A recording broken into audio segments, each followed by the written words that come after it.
మొరటోడు అని వాళ్ళు వీళ్ళు ఎన్నెన్ని అన్న పసి పిల్లవాడు నవ్వాడు.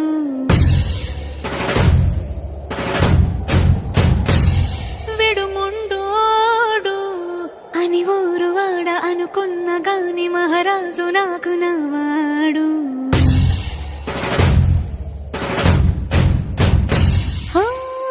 మాట పెడుసై